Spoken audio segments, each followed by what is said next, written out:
Thursday franchise face-off. It's franchise ranked, and today we're putting the entire Assassin's Creed series on trial. 13 mainline games, from the rough first climb all the way to the Renaissance crown. We're going worst to best, and yes, I have hot takes. I've just clicked pause on the argument you're about to have in the comments. Let's start at the bottom. Number 13, the one that started it all. The original Assassin's Creed.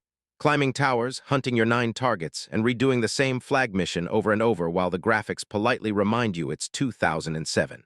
The leap of faith, the sweeping music, the rooftops of the Holy Land, it all became a blueprint. But without it, none of this exists, so we love it. The parkour controls aged like milk, the combat is mashing, and the sandbox is a series of looped errands. This is the game that made the franchise famous by teaching you patience. A lot of patience. Number 12, Assassin's Creed 3. They killed the modern-day storyline we actually cared about, then handed us Connor, a protagonist with the personality of a colonial brick wall. The opening hours are a snow-covered walk that goes absolutely nowhere fast. The hat is iconic, the tree running is fun, but the actual game is a whole lot of moody forest and combat that overstays. The naval and homestead moments save it. Barely. This is the entry everyone remembers being disappointed by, and honestly, the disappointment is justified. Number 11, Unity. Paris, the French Revolution, and the most infamous launch in franchise history.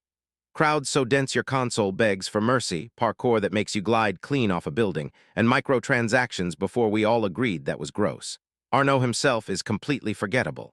But when everything worked, and the city rendered the way it was promised, Unity was genuinely gorgeous, and the free running felt incredible. It just worked about 40% of the time, and that 40% was held hostage by bugs that should never have shipped. Number 10, Revelations. The Ezio trilogy's exhausted encore. Great beard, great Istanbul rooftops, and a genuinely moving farewell to one of gaming's best heroes. But it's all buried under tower defense minigames nobody asked for, plus a bomb crafting system that fills your pockets with pointless explosives.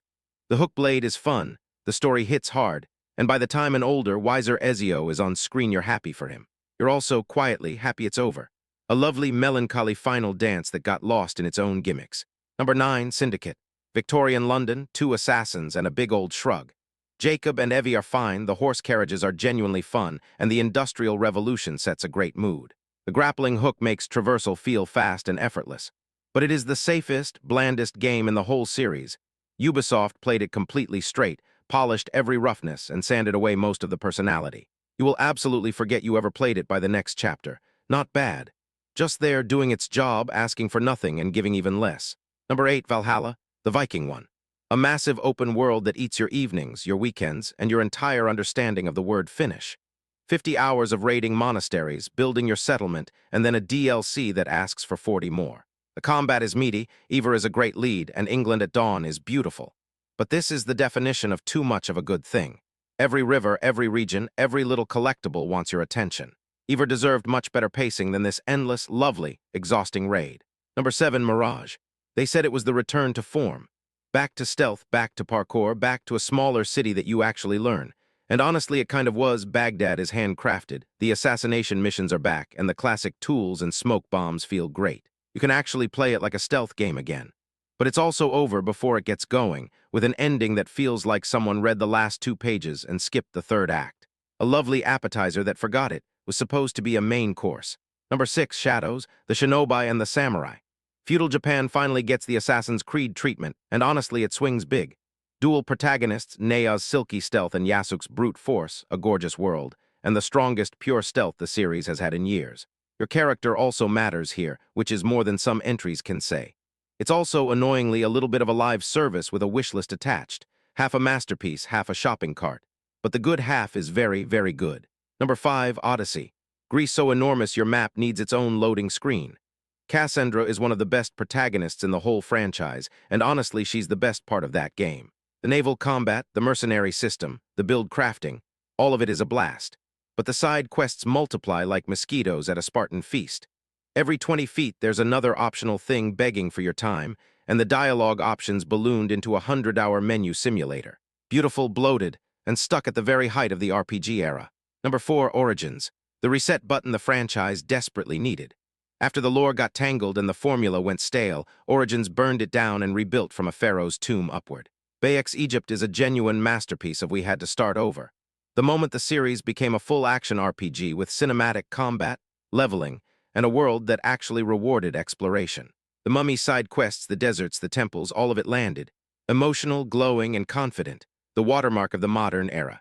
Number 3, Black Flag. The pirate game that accidentally became the series' biggest fan favorite.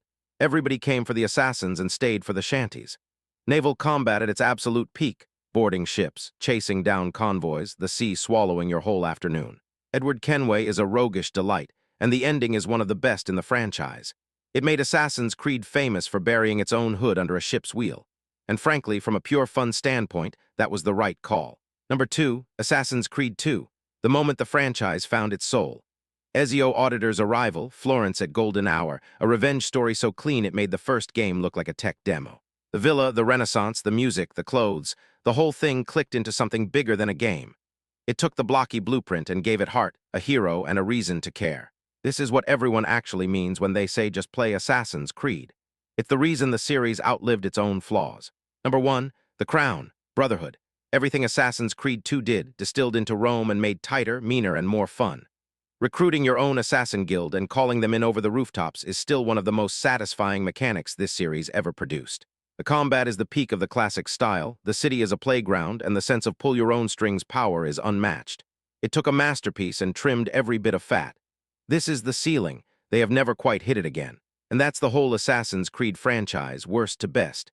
The original is a fossil, Brotherhood wears the crown, and we'll be arguing about Black Flag versus Origins in the comments for the next week.